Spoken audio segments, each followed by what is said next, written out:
So this is our monthly utilization-focused evaluation webinar, and we are going to just do a quick review for you. This is the overarching principle of utilization-focused evaluation. As always, we start with this principle of focusing on intended use by and with intended users in every aspect of, at every stage of an evaluation. And we've been walking through each month our operating principles. And today we land on our fourth principle, as I said, which is alignment. And so within that principle, we ensure conceptual alignment of evaluation questions, design, methods, analysis with intended users, with intended use by intended users. And this is chapter 9 of the book.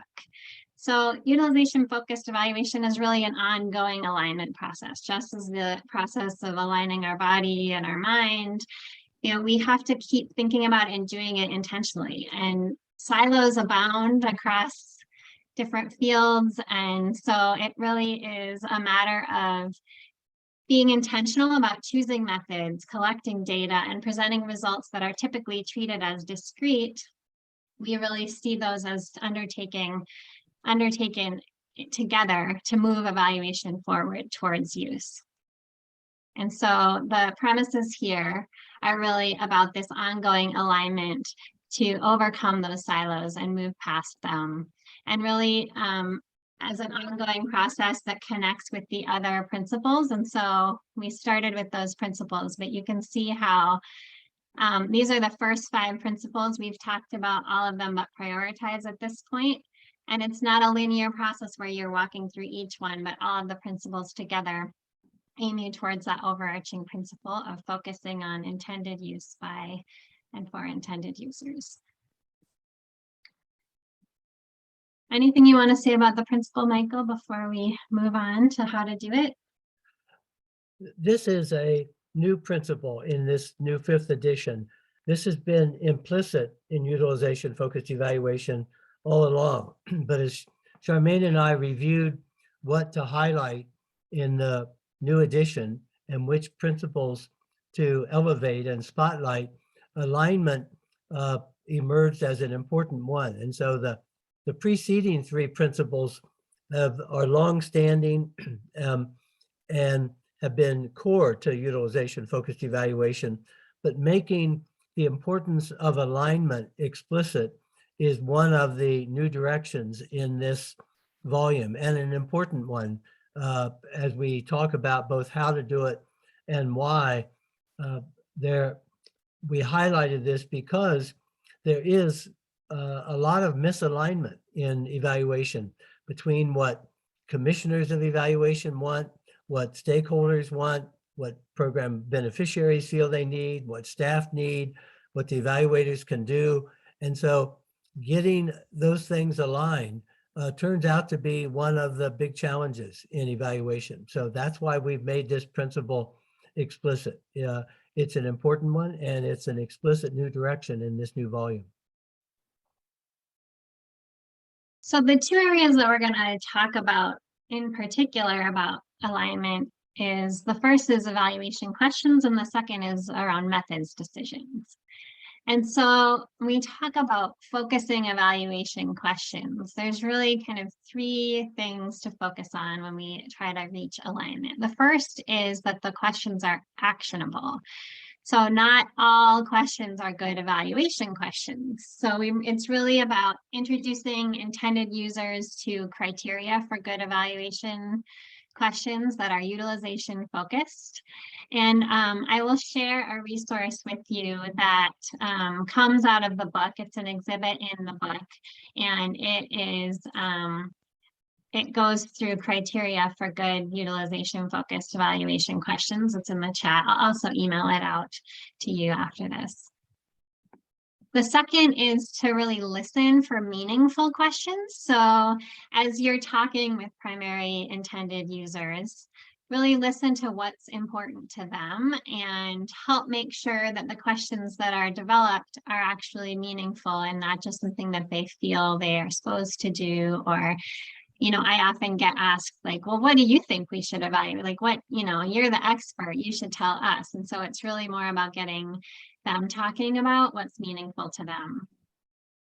And then the third is to connect questions to purpose. And so if you were with us in May, we talked a lot about purpose. We talked about formative and summative evaluation, developmental evaluation, research. And so really thinking about what is, going back to that conversation about what is the purpose of the evaluation, and connect priority questions to that intended purpose and the use of the evaluation to ensure that they match.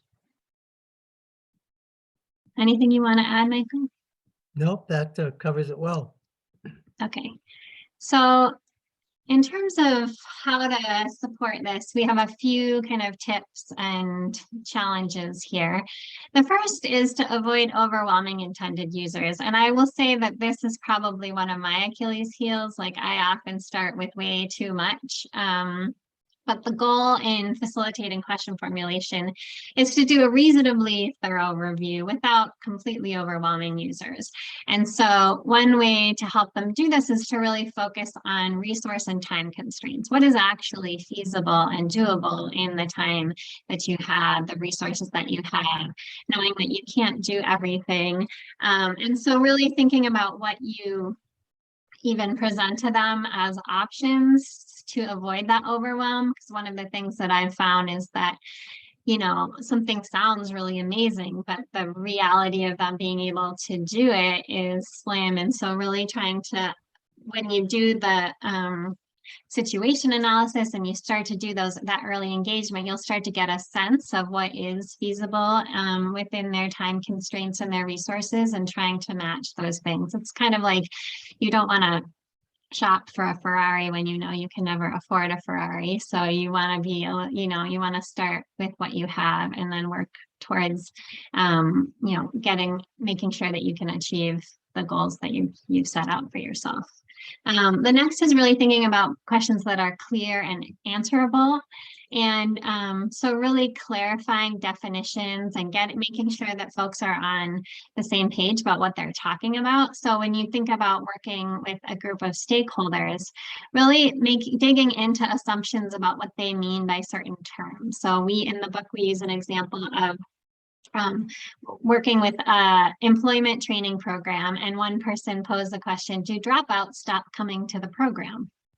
And it seems like a strange question because most people see the definition of a dropout as someone who stops coming to the program.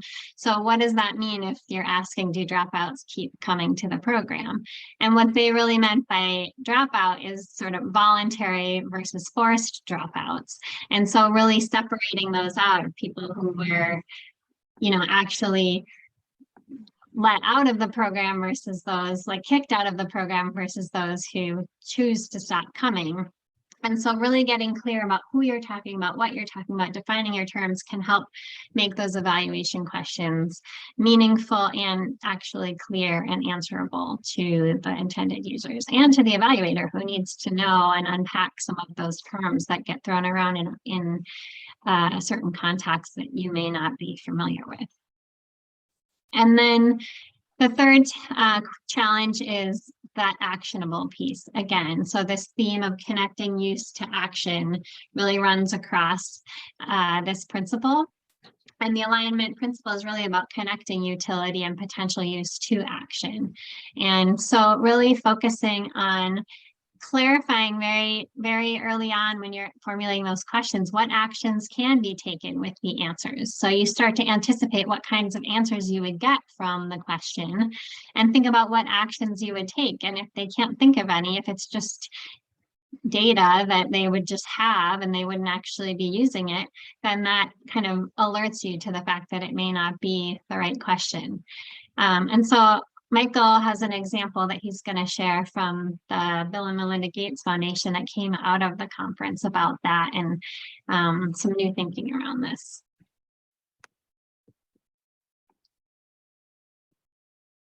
Okay, You I'm can pull up your sharing. own slide if you want. Should I stop Yeah. sharing? So there was one of the presentations at the European Evaluation Association was about the policy that the Gates Foundation has adopted, that evaluation is a high priority when program outcomes are difficult to observe and knowledge is lacking about how best to achieve results. And evaluation is a low priority when the results of our efforts are easily observable. One of the things that has been a mainstay of utilization-focused evaluation across the editions was the need to make a judgment about what the most important information is that is needed, and not just default to doing goals-based evaluation, not just to default to saying, well, the first priority of an evaluation is to find out, did we meet our goals? In many cases, the management side of the project is managing goal attainment, has data about goal attainment, and that's not what they most need a more comprehensive or a deeper evaluation help with. So that means that what we're aligning with is, as Charmaine was saying, the priorities for actionable information. What is it you don't know that if you did know would help you take action, would make you better at what you're trying to do? And so in this policy, making evaluation a high priority when outcomes are difficult to observe and knowledge is lacking, versus automatically deferring to goal attainment as the approach, is a nice example of thinking about what do we really need to know, what will be most useful to do, and focusing the evaluation there.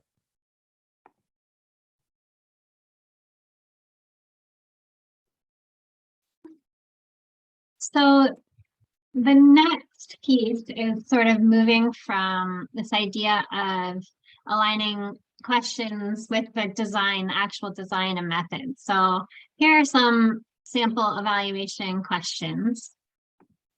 And, you know, the real difference with utilization-focused evaluation, and something that often I think we get the most pushback on, is this idea of, okay, yeah, you can involve users in the questions, but it really should be up to the expert about the methods, right? The actual trained researcher to do the methods. But we make the argument that non-researchers can and should help make methods decisions with the guide of someone who's done more of the behind the scenes work to learn about the pros and cons of them. But certainly methods, the three kind of points that we make are that methods decisions are not purely technical. What methods to use depends on data preferences among users, as we've said already, resources available, timelines, the degree of certainty. And so there's more than just a technical decision being made. And that evaluation designs will inevitably manifest both strengths and weaknesses. And so involving the primary intended users and in methods decisions helps ensure that they understand that there's not just going to be one way to do anything, and that they should understand and be able to explain, if they're the ones that are going to be using it, why they're using the method that they're using.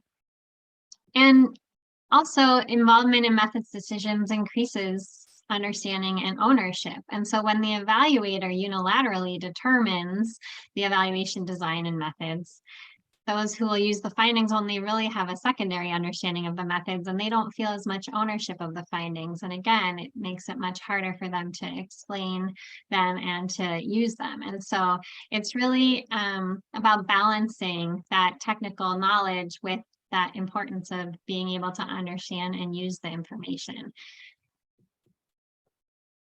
Anything you want to add, Michael? I saw something come up in the chat. Nope. Okay. Go ahead. All right. So how to do this? We have kind of 6 suggestions of how to engage users. The first is to connect methods, credibility, and use. So methods and measurement choices affect the credibility of the findings. That's really basic. And then credibility affects the ability to use the findings. So throughout methods negotiations with primary intended users, it's really important to help them stay aware and help them attend to these fundamental connections between methods, credibility, and use. So when you have quality methods, your findings are more credible and the data is more likely to be used. Let me comment on that one, that the one of the big issues that I found myself in discussions with at the European Evaluation Society meeting in particular, because the European Society is attended by the large independent evaluation offices of the United Nations agencies and the international agencies, most of which call themselves independent evaluation offices. And the discussions we've gotten into is that they make the assumption that independence increases credibility. My response to that is, all that calling yourself independent does is saying that you are outside the program, and it doesn't mean that you're knowledgeable or doing anything useful. It is a political stance to say that you are independent, but independence does not automatically breed credibility. It may breed ignorance. It may simply make you distant. And so the issue of credibility here is core to utilization. Independence does not automatically yield credibility. The credibility is yielded by looking at what the relationship is, how decisions were made, being transparent about what went on in the evaluation so that users and those who are judging the evaluation can make decisions about it. So one of the areas I think of misalignment in evaluation is the assumption that independence gives one credibility. What independence gives you is independence and distance. Whether or not that gives you credibility is another matter. And we know that in a great many cultures in the world, independence makes you suspicious. That to be credible, you have to have a champion from within that culture. You have to be known by someone, and that there's more trust of interdependence, recognizing that we as evaluators have a stake in what's going on, that we're not simply automatons outside, that we're not independent in some really meaningful sense around relationships, but the interdependence of what we're doing with what they are doing and how we make those aligned becomes a primary issue. So we're moving more to talking about interdependence of evaluators rather than independence of evaluators as a form of credibility.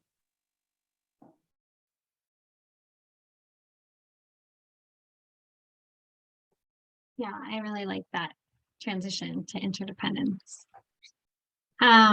So the next point is space validity. And so space validity concerns the extent to which an instrument looks as if it measures what it's intended to measure. So an instrument has space validity if stakeholders can look at the items on it and understand what is being measured. And from a utilization-focused perspective, it's perfectly reasonable for decision makers to want to understand and believe in the data they're expected to use. But space validity is generally held in low regard by measurement experts.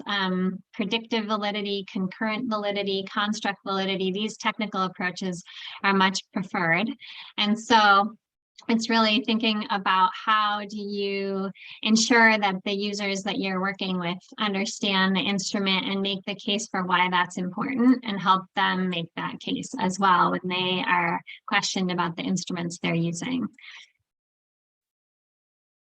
The next is to be explicit about trade-offs. So every evaluation is going to involve trade-offs, since no design can do everything. And so those who are going to be using the evaluation findings should really be involved in that conversation about what the trade-offs are and what the considerations should be. So when you're talking about methods, some boundaries have to be set on data collection. Should all the participants in the program be studied or only certain participants? Should the evaluator aim at describing all the program processes and outcomes or only certain priority areas? And so it's really thinking about what those trade-offs are and being transparent and explicit about who's involved in making those decisions. The next is to understand and deal with both truth and utility concerns. So by this, we mean that stakeholders are going to want accurate information, and they apply truth tests in deciding how seriously to pay attention to the evaluation. And they're also going to want useful and relevant information. So the ideal is to have both truth and utility, and that sometimes these may be in conflict. And so choices are going to have to be made about which to emphasize more. And so in UFE, attention to technical quality is tied and balanced by a concern for relevance and timeliness. The fifth is to anticipate criticism without becoming defensive. This is where your body alignment might be useful. Really thinking about intended users who participate in making methods decisions, preparing them to be criticized regardless of what choices they make. So making no pretense of pleasing the entire scientific community or finding, a method that's gonna please all of the different stakeholders in their own community, but really thinking about attaining that more modest and attainable goal of pleasing the primary intended users. So it doesn't mean to compromise rigor, but it really means that the criteria for judging rigor has to be articulated for each evaluation. Do you want to add something, Michael? It looked like you were going to say something. There's some good comments in chat. People are picking up on these points. Let go of the ego, indeed. And it's really, I think, with the that balance of confidence and humility, really helping users feel confident in explaining the method's decisions, but also acknowledging those trade-offs and, not trying to say that everyone should be doing it the way they are. So I just want to reinforce that the reason this alignment principle is highlighting methods decisions is that involving users in making methods decisions is the most controversial part of utilization-focused evaluation. It's now become pretty standard practice to involve stakeholders in determining what the priority questions are, but then most evaluators figure that it is their job to then pick the methods, do the analysis, and present the findings. But for us to follow the principle of engaging intended users throughout the evaluation, one of the minimum specifications of utilization-focused evaluation, means that to be consistent and aligned, we need to involve them in all the major decisions, including methods decisions. That's a form of alignment. Yeah, and so that gets to this last piece about developing your own skills and facilitating those methods decisions. And so the utilization-focused facilitator really guides that group in considering how much attention to pay to certain technical aspects and the connection between technical quality and the concern for relevance and timeliness. So just really thinking about how you as an evaluation facilitator help those intended users understand those decisions and gain that confidence to explain them and use them. And really, knowing when to open up a discussion, when to close it off, listening for different degrees of effect around alternative criteria, offering limited but significant meaningful options for engagement. So that connects back to that idea of not overwhelming them, but giving them enough choices that align with the resources and timeline that they have, and really always keeping that discussion focused on issues related to use.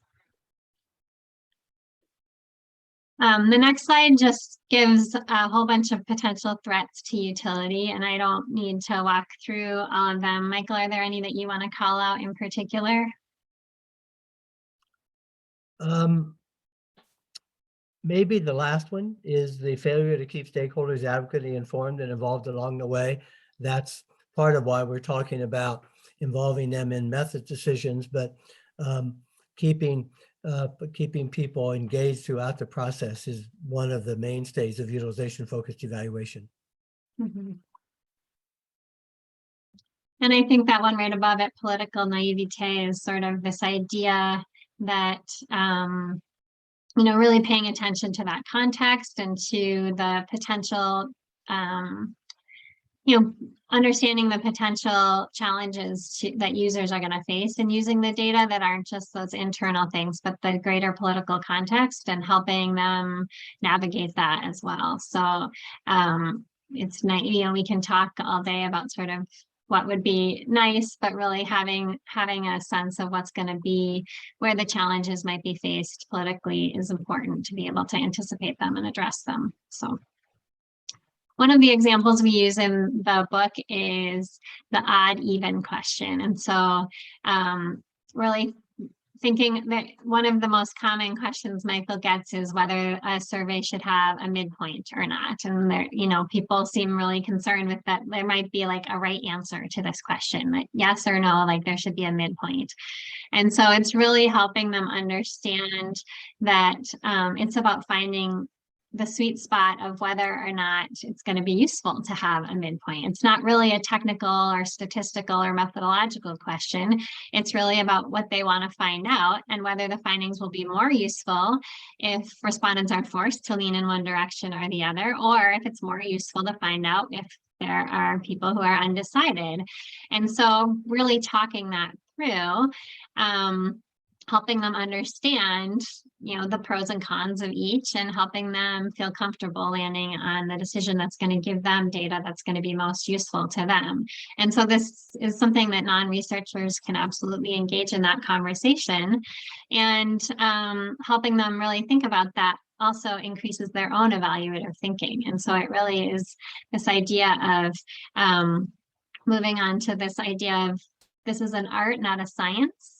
And so we have a quote that we use in the book here from Lee Cronbach about the importance of imagination and creativity in the evaluation process, and that often engages users more deeply in having a stake in it when they see that it's not that something where there's a right or wrong answer.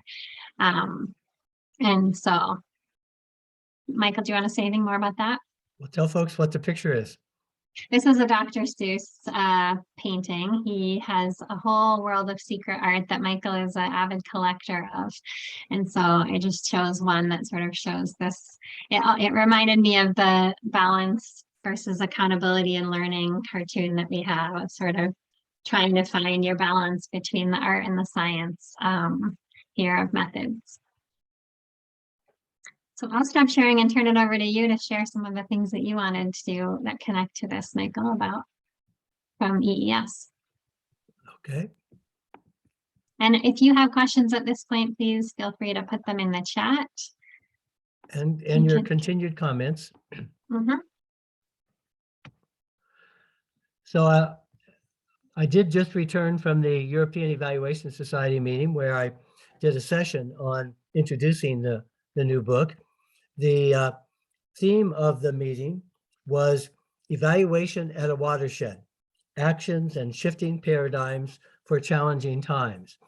And that overall theme is itself an alignment theme, aligning evaluation with new directions in our challenging times, shifting paradigms. And so it seems to be timely in that regard. One of the things that these monthly webinars have provided me is an opportunity to try to pull together some things that we've been thinking about and doing. And so just before the last webinar, I created a YouTube that went through 101 different kinds of evaluation, an inventory of the rich number of potential intended uses, because we were dealing with the principle of intended uses, clarify the options with intended users of what the intended uses are. And that generated some emails and queries asking, how do you deal with the overwhelming number of options there are these days? And could they be categorized in some way? So I did just on Monday, put into YouTube two new videos that deal with this issue of how to organize options. One of them is 55 minutes long. It's an in-depth look at 20 some different options that are paired together as different directions to take evaluation. And so aligning the entire evaluation with these different directions is a main purpose of this. The shorter version is aimed at a quick summary of what those are, and it takes on the issue of, both of these take on the issue of alignment. So I put those in the chat so you can have a look at them. The short one begins by asking why there are so many kinds of evaluation with why questions from children. And the second one looks at the different ways that evaluation, the options, and looks at them from an alignment point of view of what the different directions are, and goes through those many different options. So at the conference itself, one of the major themes of the conference was dealing with the challenges of our times from a complexity point of view. This is one of the plenary presentations that looks at the need to be prepared to deal with ambiguity, a lack of clarity of what something means, of uncertainty, being unclear about what's going on, complexity, having multiple key decision factors, and volatility, the rate of change. That these, from a landscape perspective, are the challenges we face going forward. And this brought up a common theme of dealing with wicked questions. Wicked questions are issues that don't have clear answers. They are complex, they are dynamic, they have multiple layers of challenges. And so taking on wicked questions, and what he also called super wicked questions. Super wicked questions where they're not only challenging, complex, difficult, and ambiguous, but time is running out. We're having to deal with irrationalities in the world. Those seeking to solve the problem are also causing it. And there's nobody in charge. There's no central authority. There's nobody that can deal with these great problems of climate change, of more refugees in the world than at any time in history, the food insecurities and increasing hunger, the pandemic and the interconnections among these things. And so part of the landscape of the evaluation is developing new approaches to evaluation that are aligned with these kinds of problems, and not turning these back into project kind of mentality solutions, which are not aligned with super wicked, complex dynamic systems issues. There were also a group of, I believe there were 12 participants from Ukraine who managed to get from Kiev or other parts of Ukraine to Warsaw and to fly to Copenhagen. And I was in a session with them dealing with humanitarian evaluation. And one of the issues that came up from an alignment point of view is distinguishing the different kinds of questions and evidence involved for different kinds of issues: war crimes, genocide, crimes against humanity, crimes of aggression. Each of these crimes has a separate definition and a distinct evaluation questions and criteria. We tend to sort of jumble them together, but in international law and in the international arena, these are quite different things. And so there are specialists in each of these areas. War crimes involve intentional targeting of civilians, extensive destruction and appropriation of property, not justified by military necessity and carried out unlawfully and wantonly. Crimes against humanity are murder, rape, torture, and enslavement, among other offenses committed as part of a widespread or systematic attack directed against any civilian population without knowledge of the attack. Genocide is targeting a specific population for extermination, and crimes of aggression are waging war without a legal basis. And so in our current environment, these distinctions have different questions, different evidence, different people involved that have to take on these different kinds of issues. And it's an example of having specificity about the nature of the issue involved, the questions, the methods, and the evidence that is related to that. Another area that was discussed a great deal is the tension between learning and accountability. Most of the international evaluation offices and philanthropic evaluation offices, government evaluation offices have in their scopes of work, their terms of reference, even in their mission statements, that their evaluations are to serve both learning and accountability. But there are tensions between learning and accountability. And one of the, in the videos I posted in the chat, one of the competing directions for evaluation is the relative emphasis on learning versus an emphasis on accountability. It's easy to say we do both, but in fact, these are different kinds of questions. They involve different kinds of methods. They involve different kinds of feelings about what's going on. Accountability questions are, was the money spent appropriately for the things it was supposed to do, and did it accomplish the things it was supposed to do? Learning needs an environment where people can be open and honest about what didn't work, generate insights and lessons. And so being clear about these differences is one of the ways that an evaluation stays aligned and therefore is useful. There was in Copenhagen ongoing demonstrations going on, including about the planet, the sustainability, social justice issues. And there was a session upon what was called the new interdisciplinarity. How do we engage with other disciplines in the biological realm, the social realm, the psychological realm, natural sciences, to interact to take on these wicked and super wicked problems? Our need to be able to collaborate across boundaries to be able to engage in these new and increasingly difficult challenges. Patricia Rogers, Andy Rowe, and Jane Davidson are working on an initiative they call the Footprint Initiative, which is nicely aligned with Blue Marble evaluation. You'll be hearing more about footprint evaluation, where they are developing some concrete techniques and methods to build in sustainability to all evaluations, and to be sure that evaluations are aligned with the sustainability crisis, and they're calling that footprint evaluation.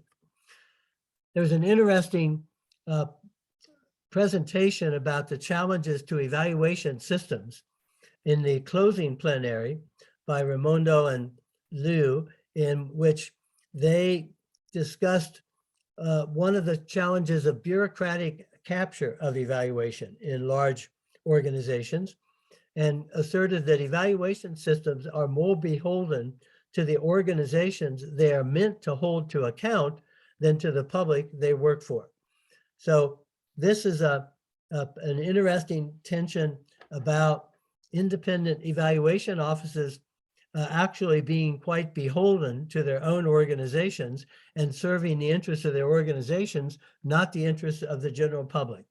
This is an issue for utilization-focused evaluation, in that we focus on intended use by intended users, but a part of our obligation as professionals is to take into account the public good, the greater good, the global commons, and issues like sustainability and equity.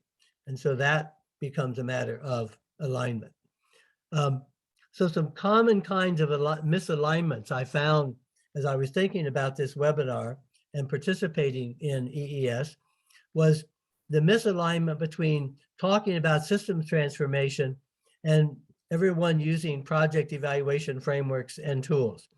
Project evaluation frameworks and tools are really aim to do project evaluation, and they're not particularly useful in doing systems transformation evaluation. And so an example from the climate investment funds was looking at the challenges of transformation, which mostly occurs beyond project boundaries, is dynamic, difficult to control, is not linear, progress may vary widely, actions may lag, often involves shifts in power relations, and can happen at different scales. These are reasons why systems transformation is different from project evaluation.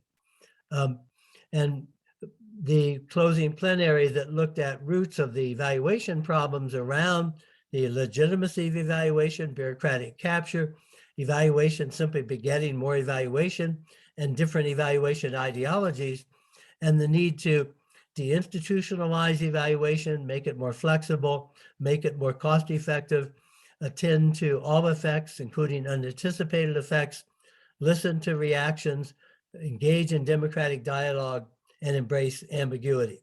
This is about trying to align evaluation with the new directions and challenges of a complex dynamic world. Looking at not just outcomes, but transitions logic. Transitions logic is looking at how you get from where we are now to more sustainable and equitable systems, and that the issue is not those ultimate change systems, but the transitions logic of getting from one place to another. Another dynamic tension was between being systematic and systemic. Systemic is focusing on systems. Being systematic about that is maintaining that focus on systems, which is a form of alignment. This is a presentation about incorporating environmental effects into evaluation. And it basically talks about the need for building in environmental considerations from the beginning of an evaluation, not adding them in later on. And talking about the tension between short-term outcomes of projects and longer-term evaluation issues around environment. I'm not going to read either of those slides in full. I'm just suggesting what some of the issues were. So a couple more examples of misalignments. A program model is being developed. Developmental evaluation is what's being used. And yet I find that a common tension in developmental evaluation is still the expectation from funders that it will ultimately yield a summative report. Stuck in this notion that, all right, have fun with your developmental stuff, but there will be a summative report at the end, right? And not really understanding that those are different kinds of evaluations. Or developing model implementation and trying to figure out what the challenges are of implementing a new model and beginning to do a randomized controlled trial right from the beginning, when in fact you don't do an RCT until you have a model well-developed, standardized, implementable, and is consistent enough that it's ready for an RCT. One of the reasons that RCTs fail is that they are done before the model is sufficiently stabilized to actually be testable with an RCT. As I talked about earlier, the situation is to focus on systems change, but using project logic and SMART goals as the basis for the evaluation. And having turbulent dynamic environments and making the evaluation focused on accountability around fixed, inflexible plans. These are some of the common misalignments that we find. On question misalignment, there's a misalignment between asking, does it work, and having the program tailored and adapted to subgroup needs with no singular it, but multiple its. So in a program that's customized and dynamic and serving different kinds of people and diverse, there's not a singular answer. Does it work? What works for whom, in what ways, under what situations, with what results is the more appropriate question. Asking what are the environmental impacts, but environmental impacts are not part of the design. Asking what are the equity impacts, but equity is not addressed in the design. And so these are increasingly common examples of misalignment. And one final one, performance measurement misalignment. What gets measured gets done. You measure the wrong thing and you do the wrong thing. And so it calls our attention to one of the presentations on how focusing agents on meeting metrics sometimes actually undermines performance because they don't pay attention to the other things that are going on. And they only get focused on metrics. My favorite example of this is from the book Blink by Malcolm Gladwell, where they actually did a randomized control, a randomized comparative design of speed dating. You know, speed dating is where people go to a hotel, they've signed up to meet 20 other people who they might date, and you get 5 minutes with each person. They move down a row, and in the comparison trial, they divided them, the speed dating folks, into two groups. One group worked with an evaluator on coming up with explicit criteria to rate a person on some characteristics they cared about to decide whether or not they would want to have a date with them. They have a sense of humor, were they good looking, were they articulate, whatever they might want to use as criteria. The other group did no work on criteria. They did no advanced planning, they just experienced the other person. And they followed them up to find out which of those groups got better dates, more dates, and had more dating, longer term positive experiences. And it turned out that the folks that had explicit criteria that they were judging a person about whether or not they would date them had fewer dates, fewer satisfying dates, and fewer long-term dating experiences. And in debriefing, the example of trying to understand why that occurred is that in the short period of time they had to make those judgments, the people with explicit criteria were so focused on deciding on a 5-point scale, is this person a 3 or a 4 on humor, a 4 or a 5 on how they present themselves, that they were more focused on the measurement than on the person and missed the person. Whereas the people without criteria were able to fully experience whatever the other person presented. And so it's a cautionary tale about the ways in which metrics may not be aligned to understand, experience a full situation. Those are some of the things that have come up around misalignment. And we've got some time for your questions or comments. Anybody else at the EES meeting care to comment? Anyone else on the call who was there? Come off mute and share your experiences or observations.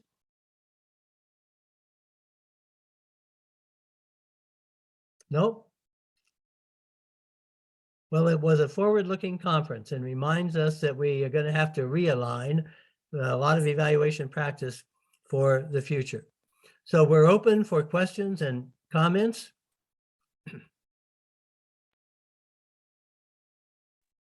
you want, you can use Mentimeter or just put in the chat. Otherwise, you can unmute yourself or use the chat box. I have a question on the issue around political naivety. I happen, and I don't know if other people have had this problem. I was on a panel that was responsible for monitoring child welfare. All right. And basically we had one person on the panel who really, really went off the tangent on, you know, not dealing with the real stuff, making one negative comment after another. If you met this person, basically you come to the conclusion that this individual is completely biased towards one perspective. And in the group itself, the feeling was, okay, the bottom line is we'll tolerate him. All right, but in the end, he really screwed up what the panel was trying to accomplish or what its purpose was. But everybody just kept quiet because they felt that they didn't want to, you know, having a negative impact on this one particular individual that was really screwing up what the role of the panel was. So is there any suggestions, especially if you're the chair of the panel, how to handle something like that? Were you the chair in this case, Dan? Huh? Were you the chair? Yeah, I was actually the co-chair. The co-chair, the other co-chair on the panel is the one that had problems, okay? So basically, there's no need for a child welfare system. All of the workers in the child welfare system are totally incompetent, blah, blah, blah, blah, blah. And basically the answer is get rid of everything and that's it. And he keeps, and everybody hears this over and over again. And your role is to provide recommendations. And yet everybody seemed to accept this individual to just keep going on and on and on and on and on. And in reality, it just, to the point where you had a number of people on a panel for a number of years who basically said we've accomplished absolutely nothing. So this is a good example of a larger facilitation question, and it comes up in the facilitation workshops and in the facilitation book that I did. And one of the ways of handling it is anticipating, even before a group begins functioning, is to begin the facilitation process by establishing norms and by saying, what norms are we as a group going to adhere to? So you can have a norm of staying focused on what our task is, listening to each other, everybody gets airtime, nobody dominates, and then the group agrees that you will enforce those norms. And so it's helpful then that you're not kind of making up the facilitation rules as you go along when problems emerge, but that you've decided how you're going to work together ahead of time. Or if you haven't done that and the problems begin to emerge, is you say, let's take a step back here and develop some norms about how we're going to work together, how we're going to engage so that we're sure that we're able to stay on task, give enough time to process. And that gives you some enforcement authority as a chair to say that you're outside the norms. An additional thing you can use these days is Mentimeter, so that I've stopped sessions where people are getting off track, and instead of putting everybody on the spot, we'll go on Mentimeter and say, do folks want to continue discussing what we're currently discussing, or are you ready to move on to the next topic? And that gives everybody a very quick turnaround voice to deal with moving ahead. It's ways of exercising your authority as a chair, but anticipating the need to have the group buy in. Thanks for that, Stan. And in case anybody's interested, the way I ultimately resolved the problem is I resigned from the panel, and basically the various panels came to the conclusion that this is something that we need to discuss. So some thoughts on the on Mentimeter. How do you balance the finite timelines of a funding agency and a developmental evaluation? It's one of the challenges, and therefore that is another area that has to be negotiated sooner rather than later. A developmental evaluation is often out of alignment with many of the implementation, funding, and timeline requirements, and so instead of breaking the rules, you end up trying to renegotiate the rules. Can you please share a case study of a good systems evaluation? I'll put into the chat the systems evaluation work we did on the Food Systems Summit. It's the best example that I have to share with you of my own about taking a systems perspective. And it will give you some sense of what that looks like. Let me find it here. Here it is. So this is a food systems transformation from a systems point of view. And I'll just stick it in chat.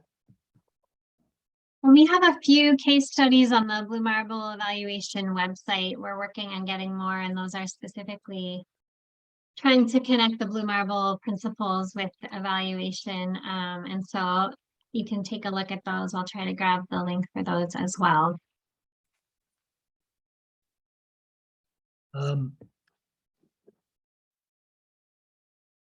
Thank you for the feedback on the webinar. Is there general alignment between the idea of utilizing sustainability, environmentally focused evaluation frameworks and funding requirements? great question. And in fact, that's one of the cutting edge issues that was emphasized at EES, was the need to get funders on board, to get commissioners of evaluations more aligned with future directions. They're still using the DAC criteria. They're still out of sync with the changing landscape. So there was a lot of discussion of needing to change how evaluations are funded, how they're commissioned, what the terms of reference are, what the scopes of work are, and that we all need to be working within our own backyards, wherever funding of evaluations are going on, to build in issues of sustainability and equity as part of evaluation.